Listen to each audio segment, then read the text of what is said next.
Okay, good morning everyone. चलिए आज हम लोग डिस्कस करेंगे क्लास 7 सब्जेक्ट साइंस और ये चैप्टर हमारा 15 होगा लाइट. ठीक है dear students, this is most important chapter light. ठीक है, आप लोग को ये क्लास 6 में 7, 8 और 10 चारों क्लास में पढ़ना है. ठीक है, और लगभग वही टॉपिक आपको रिवीजन होगा हर क्लासेस में. उसका लेवल जो है बढ़ता चला जाता है. बिना लाइट के अगर आपसे क्वेश्चन पूछा जाए कि आपको किसी भी चीज को देखने के लिए क्या चाहिए, तो सबसे पहला है कि देखने के लिए आपको आईज चाहिए. ठीक है, बिल्कुल. सेकंड थिंग्स अगर देखेंगे तो देखने वाले ऑब्जेक्ट चाहिए. जो चीज हम देखना चाह रहे हैं वो ऑब्जेक्ट चाहिए. और थर्ड है लाइट चाहिए. ठीक है, अगर लाइट नहीं है तो शायद आप कोई चीज नहीं देख पाओगे. ठीक है, लाइट में आप क्या देख पाते हो? कुछ नहीं देख पाते हो. जबकि सारे ऑब्जेक्ट आपके सामने होते हैं. क्यों नहीं देख पाते? क्योंकि लाइट नहीं है. आपके पास ऑब्जेक्ट भी है, आईज भी है, और आपके पास सिर्फ लाइट नहीं है. That's why you are unable to see anything. ठीक है, ये पॉइंट्स हो गया. अब आपसे पूछा जाए, सबसे पहले क्वेश्चन बनेगा what is light. What is light. ठीक है, व्हाट इज लाइट. तो लाइट का डेफिनेशन क्या होगा? Light is A form of energy that enable us to see. Light energy का वो सोर्स है जो हमें किसी चीज को देखने में हेल्प करता है. that enable us to see, किसी भी चीज को देखने में हेल्प करेगा. ठीक है, तो इस चैप्टर में आपको अपन देखिए लाइट जो चैप्टर है वो हमारा आगे चल के जब आप 9th में जाओगे तो साइंस 3 पार्ट में बढ़ जाएंगे, फिजिक्स, केमिस्ट्री और बायोलॉजी. तो ये फिजिक्स का टॉपिक है. और फिजिक्स जो है ये नेचुरल फिनोमेनन की बात करता है. उसमें हम लोग कोई इंटरफेयर नहीं कर सकते. जो उसकी प्रॉपर्टीज है, जो उसका नेचर है, उसी को पढ़ना है. हम लोग को इंटरफेयर उसमें करना कहीं से पॉसिबल नहीं है, क्योंकि ये नेचुरल थिंग्स है, नेचुरल चीजें हैं. लाइट है जो है, लाइट कैसे चल रहा है, क्या है उसकी प्रॉपर्टी से ह्यूमन बीइंग्स क्या उसका फायदा उठा सकता है, बस उसी पर आपको डिटरमाइन करना है. लाइट में इधर उधर नहीं करने की जरूरत नहीं है. तो अभी के जो पॉइंट है आपको सिर्फ और सिर्फ समझने हैं, कुछ चीज याद करना है. जैसे ये चीज आप समझ गए, लाइट क्या है? एक एनर्जी का फॉर्म है जो हमें किसी चीज को देखने में हेल्प करता है. ठीक है, तो light is a form of energy. Light enable us to see. Sound में भी सेम डेफिनेशन आप लोग देखें.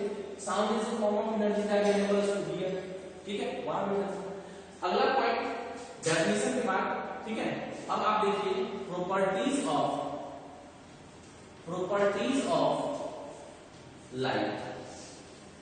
प्रॉपर्टीज ऑफ लाइट देखिए, सबसे पहला कि लाइट हमेशा सीधी रेखा में ट्रेवल करेगी. लाइट ऑलवेज ट्रेवल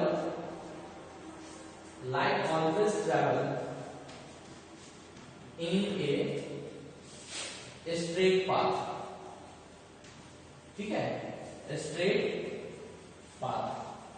जब भी लाइट ट्रेवल करेगा तो हमेशा सीधी रेखा में ट्रेवल करेगा, इधर उधर वो नहीं जा सकता. ठीक है, पहली बात. दूसरी बात, लाइट के पथ में देखिए ऑब्जेक्ट तीन तरह का होता है. एक होता है ट्रांसपेरेंट, ओके. दूसरा होता है ट्रांसलूसेंट, ओके. और तीसरा होता है ओपेक. ओपेक ऑब्जेक्ट अगर आएंगे लाइट के बीच में तो वो शैडो कास्ट करेगा. ठीक है, जब भी आप जैसे लाइट के सामने आप हाथ करके देखो तो हाथ का जैसा भी शेप है वो आपको अपोजिट साइड में डार्क कलर का दिखता है. ठीक है, तो हम सीधा बोल सकते हैं light cast shadow, okay, whenever opaque object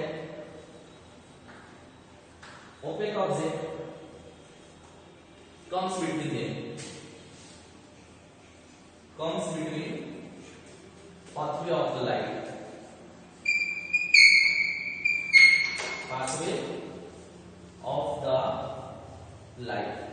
ठीक है, अगर लाइट कास्ट शैडो कास्ट करेगा कब? जब उसके बीच में कोई ओपेक ऑब्जेक्ट आ जाता है तब.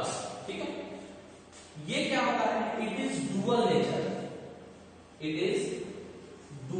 का होता है. डुअल नेचर का कहने का ये वेव भी होते हैं, वेव भी होते हैं एंड पार्टिकल्स भी होता है, ठीक है, पार्टिकल्स भी होता है, ठीक है। ये पॉइंट हो गया। नेक्स्ट पॉइंट देखिए, there is no need of medium, there is no need of medium to travel of light. Light को ट्रैवल करने के लिए किसी मीडियम की जरूरत नहीं पड़ती है। जैसे आप सन के बारे में जानते हैं, यहाँ से 15 करोड़ किलोमीटर दूर है, ठीक है, तो 15 करोड़ किलोमीटर दूर है, जबकि 10,000 किलोमीटर के बाद एटमॉस्फेयर भी नहीं है। अब ऐसे में लाइट वहां से आता कैसे है? मीडियम, बिना मीडियम का भी ट्रेवल करता है, इसके चलते इसको मीडियम की जरूरत नहीं है, लाइट ट्रेवल करता है, ठीक है। चलिए ये पॉइंट हो गया। अब इसका स्पीड थोड़ा देखते हैं। लाइट का स्पीड अभी तक मन के स्पीड से ज्यादा सिर्फ कम है, बाकी किसी चीज से कम नहीं है, ठीक है। तो अगर देखा जाए ये प्रॉपर्टी नहीं होगा, ये फोर्थ प्रॉपर्टी यहां होगा, एक यहां लिखते हैं speed of light, speed of light, ठीक है। स्पीड ऑफ लाइट अगर देखा जाए तो एयर में, मीडियम अगर एयर होगा, एयर या वैक्यूम कर सकते हैं, ठीक है, वैक्यूम कर सकते हैं, तो ये होगा 3 लाख किलोमीटर पर सेकेंड, 3 लाख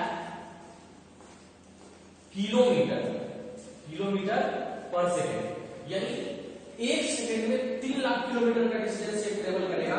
आप इसको किलोमीटर को मीटर में कन्वर्ट कर सकते हैं, इनटू 1000 कर देंगे, ठीक है। तो ये 3000000,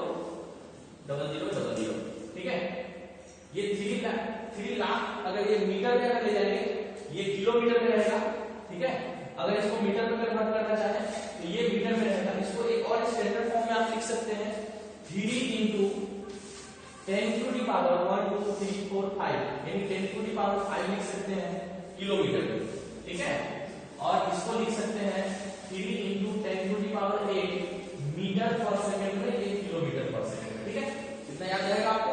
ये किसमें? तो एयर में या वाटर में लगेगा 3 लाख किलोमीटर पर सेकंड, ठीक है। उसके बाद वाटर में देख लीजिए, ठीक है। वाटर में लाइट का स्पीड होता है, वाटर में लाइट की स्पीड कितनी है? तो 2,25,000 kilometre,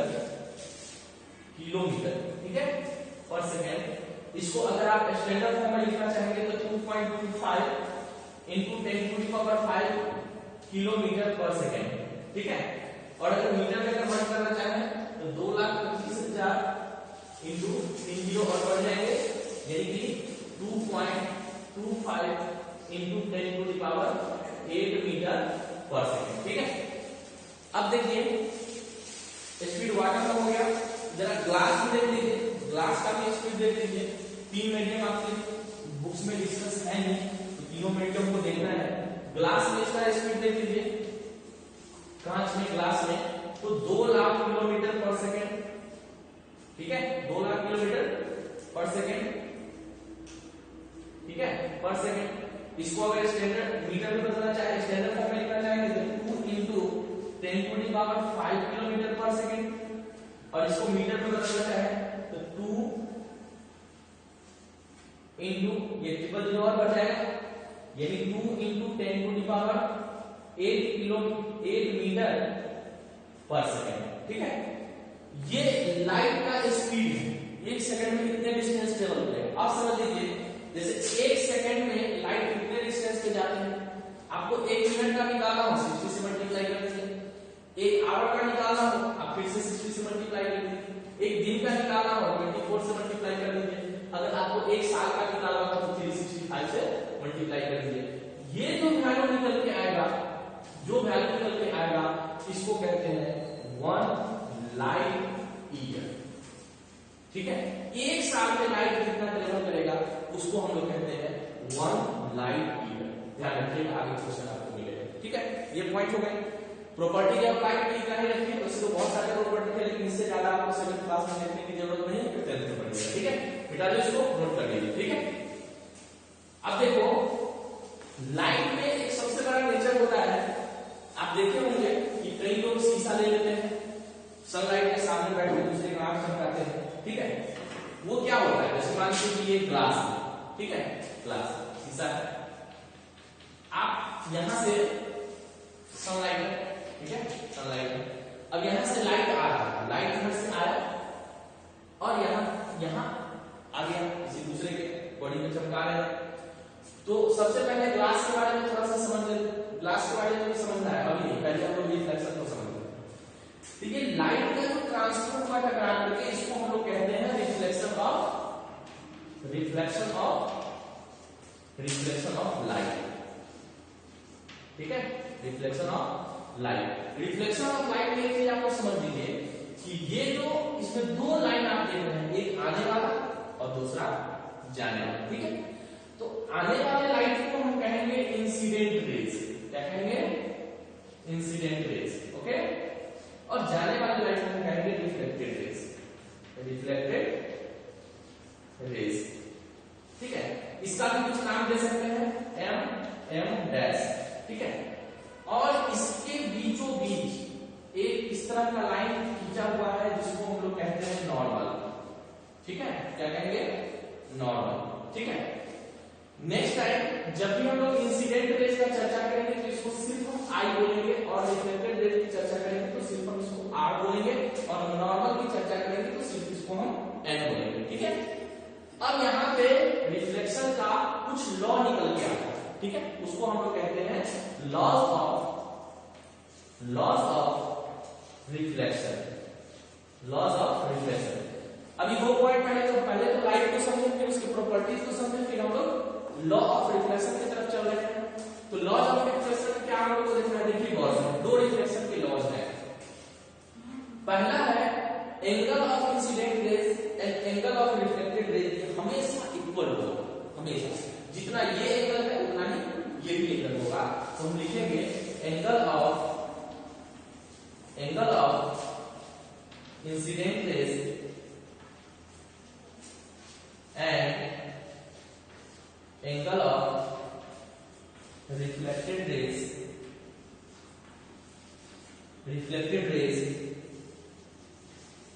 is always equal, always equal। पहला रूल, आने वाले एंगल और जाने वाले एंगल हमेशा इक्वल होगा, ये फर्स्ट रूल ध्यान रखना, ठीक है। दूसरा रूल कहता है angle of incident raise and angle of incident rays, angle of reflected rays and normal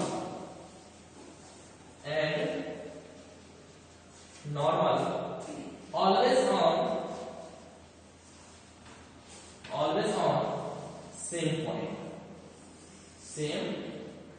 गौर से देखिए, angle of incident rays I, angle of reflected rays R, और नॉर्मल हमेशा एक ही पॉइंट पर लाइज करेगा, ठीक है, हमेशा एक ही पॉइंट पर लाइज करेगा, ये अलग अलग कहीं नहीं जा सकता है। तो ये दो रिफ्लेक्शन के लॉज हैं, ये दोनों लॉज आपको ध्यान में रखना है, ठीक है। फटाफट हम लोग समझ लेते हैं एक और पॉइंट, टाइप्स ऑफ मिरर, ठीक है, इसको मिटा दें, नोट करिएगा, इंपॉर्टेंट टॉपिक है दोनों, लॉज ऑफ रिफ्लेक्शन अक्सर 3 मार्क्स के क्वेश्चन पूछे, 3 मार्क्स में आते हैं, ठीक है। चलिए नेक्स्ट पॉइंट हम लोग देखेंगे टाइप्स ऑफ मिरर, ठीक है। क्योंकि लाइट का रिफ्लेक्शन मिरर से होता है, मिरर क्या है, नेचुरल थिंग्स है, आर्टिफिशियल थिंग्स है, जिससे लाइट का यूज करते हैं हम लोग। तो हम देखेंगे यहाँ types of mirror, okay. Types of mirror में किसी बुक्स में 2 टाइप्स दिया हुआ है, किसी बुक्स में 3 टाइप्स दिया हुआ है, दोनों बात आपको समझा देते हैं।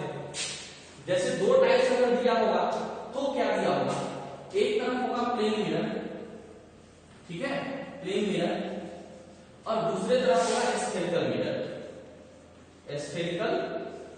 मिरर, ठीक है।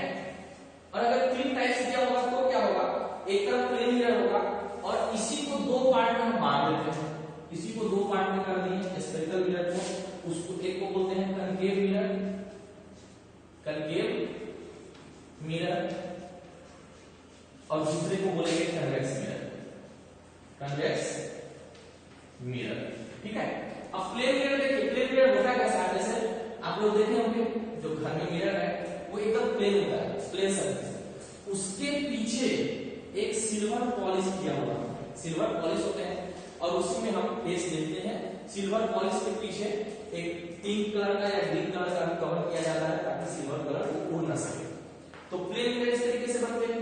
कनकेव मिरर कैसे बनते हैं, देखिए नाम से ही आप देख रहे हैं कि कनकेव मिरर एक स्फेरिकल मिरर है। क्या है, स्फेरिकल मिरर। और स्फीयर कैसा होता है, सर्कल की तरह होता है, ठीक है। तो अब क्या करेगा, यहां से इसी प्लेन मिरर में दो स्फीयर ले लीजिए, दो स्फेरिकल मिरर है तो दो स्फीयर ले लीजिए। अब इसमें से इतना कट कर लेते हैं, ठीक है, इतना कट कर लिए और इसमें से इतना कट, ठीक है। अब क्या है कि इसको बाहर से हमने पॉलिश कर दिया।